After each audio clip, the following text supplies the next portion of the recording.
May diabetes ka ba? Panoorin mo ang video na ito. Hi mga idol, ako si Doc Doms. And welcome back to my channel. Para sa mga bago lang sa channel ko, I'm a board-certified ophthalmologist and a retina specialist here in the Philippines. So if you want medical and eye contents, please don't forget to hit that subscribe button and turn on that notification bell for more videos like this. Pero disclaimer lang po, ang mga videos na ginagawa ko ay hindi para mag-diagnose ng mga iba't ibang sakit nyo sa mata. Dahil mahirap mag-diagnose sa ganitong platform. Bagkos, ito ay para mas maintindihan nyo ang mga iba't ibang sakit nyo sa mata na na-diagnose na po sa inyo. Ang pagpapacheck up sa inyong ophthalmologist ay ine-encourage. And for today's video, pag-usapan naman natin ang mga katotohanan kapag meron kang diabetes at ang epekto nito sa inyong mga mata. Tara, let's discuss. Kung ikaw ay may diabetes, tiyak na alam mo na kung ano ang mga pwedeng epekto nito sa inyong kalusugan. At alam mo na rin dapat ang panganib na pwedeng maging dulot nito sa inyong mga mata at paningin. At pag-uusapan natin yung mga facts or katotohanan about dito. Kapag ikaw ay may diabetes, maaaring magkaroon ka ng problema sa mata or paningin sa loob ng mga 5 hanggang 10 taon. Pero iba-iba ang oras ng pag-develop nito sa iba't ibang pasyente. At hindi ibig sabihin na porke wala ka pang nararamdaman na sintomas, ay wala ka na rin sakit sa mata or paningin na dulot ng iyong diabetes. Dahil ang pagkakaroon ng komplikasyon ng diabetes sa mata ay kadalasan walang sintomas sa simula. At kapag nagkaroon ka ng sintomas, ay ito yung mga nasa malala or late stage na. Kaya napakahalaga na kahit wala kang sintomas na nararamdaman, basta meron kang diabetes, ay magpa-check up ka na kagad sa inyong mga ophthalmologists. Kung ikaw ay may type 1 diabetes, ay kailangan masuri ang iyong mga mata sa loob ng 3 hanggang 5 taon na na-diagnose kayo na meron kayong type 1 diabetes. At kung meron naman kayong type 2 diabetes, ay kailangan masuri kagad kayo sa oras na nalaman nyo or na-diagnose kayo na meron kayong type 2 diabetes. At dapat nagpa-follow up kayo at least once a year para kahit papano ay namomonitor ang progreso ng sakit na ito. Sa ganitong paraan ay matutukoy kagad ang problema sa mata bago mo pa ito mapansin at magagawan kagad ng paraan bago pa ito makapinsala ng malala. Narinig mo na ba na ang mga taong may diabetes ay mas malaki ang tsansa na magkaroon ng mas maagang katarata? Ang katarata ay ang pamumuti or pag-uulap ng klaro na lente sa loob ng ating mga mata na pwedeng makaharang sa ating paningin at mag-cause ng paglabo nito. Ito ay usually normal na proseso ng pag-edad na makikita sa mga 60 years old pataas. Pero sa mga pasyenteng may diabetes ay pwede itong makita sa mga mas maagang edad pa. Ang mataas na level kasi ng sugar sa katawan kapag hindi ito nakontrol ay pwedeng magpabilis ng pamumuti or pag-ulap ng lente na magkukos ng katarata.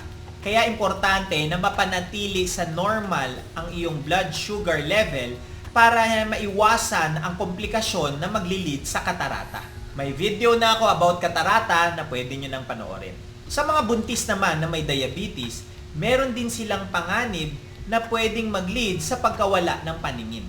Kaya mahalaga rin na ang mga buntis ay nasusuri ng kanilang mga ophthalmologist at dapat sinusunod nila ang mga rekomendasyon ng mga ito. Kahit ano pang type ng iyong diabetes, kung meron kang balak magbuntis, ay dapat nasuri ka na ng iyong ophthalmologist as baseline ng kalagayan ng iyong mga mata.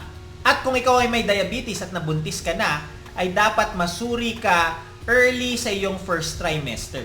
At ang pag-follow up ay nakadepende sa lala ng kalagayan ng iyong diabetes sa mata. Malaki kasi ang chance na palalain ng iyong pagbubuntis ang dulot na komplikasyon ng diabetes sa iyong mga mata. Ito yung tinatawag na diabetic retinopathy. Gayunpaman, ang mga kababaihang nagdevelop lamang ng diabetes during sa kanilang pagbubuntis or yung tinatawag na gestational diabetes ay maliit lamang ang tsansa na magkaroon sila ng diabetic retinopathy.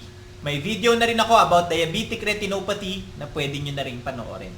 Isa pang problema na pwedeng maidulot ng diabetes sa mata ay yung pag-paralyze ng mga muscles ng mga ito. Kung hindi kasi kontrolado ang mataas na sugar sa katawan, ay pwede itong mag-cause ng hindi magandang pagdaloy ng dugo sa mga muscles ng mata at nagkakaroon ng problema sa paggalaw nito.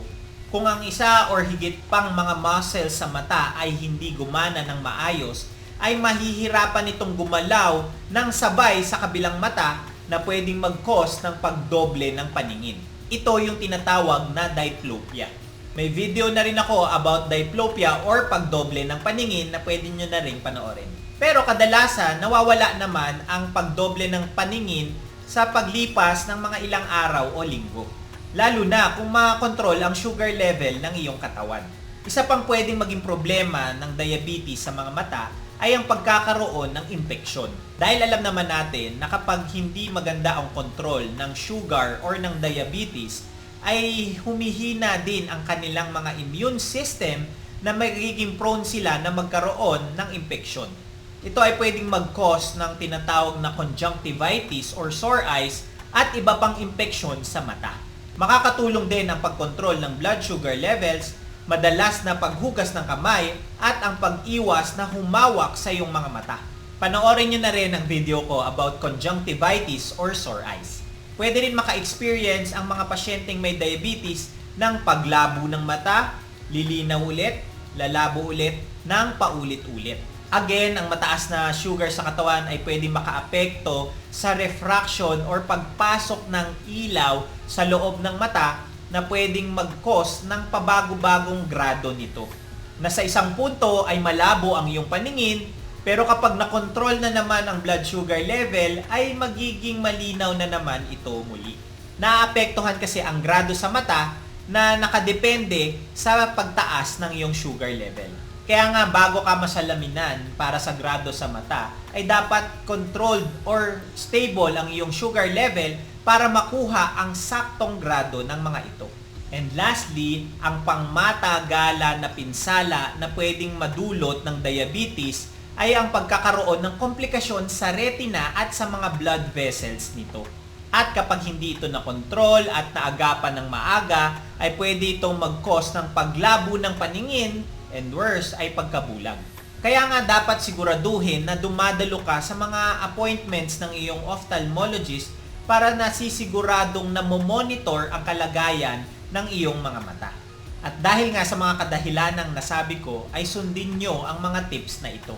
Number 1 dyan ay ang pagkontrol ng sugar sa iyong katawan. Ito ay hindi lang para maiwasan ng mga iba't ibang sakit sa katawan, kundi para na rin maiwasan ng mga iba't ibang komplikasyon na pwedeng maidulot sa mata ng pasyente.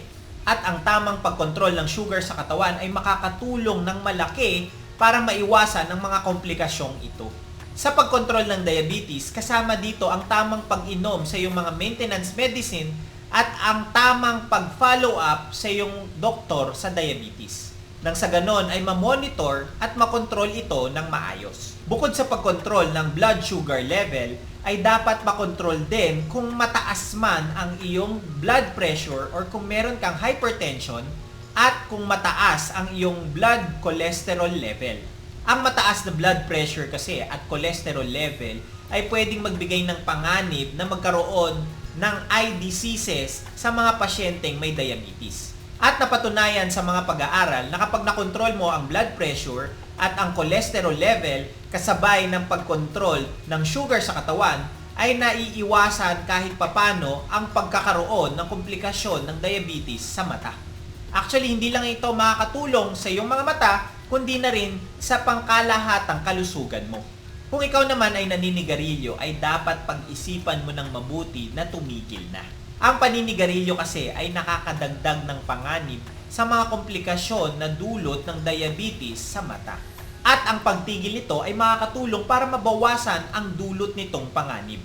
Lastly ay ang pag-e-exercise. Ang ehersisyo kasi ay hindi lamang mabuti para sa ating mga mata, kundi pati na rin sa inyong diabetes at pangkalahatang kalusugan. Kahit at least 30 minutes na simpleng paglalakad araw-araw ay malaki na ang pwedeng maitulong nito sa iyong diabetes at sa mga mata.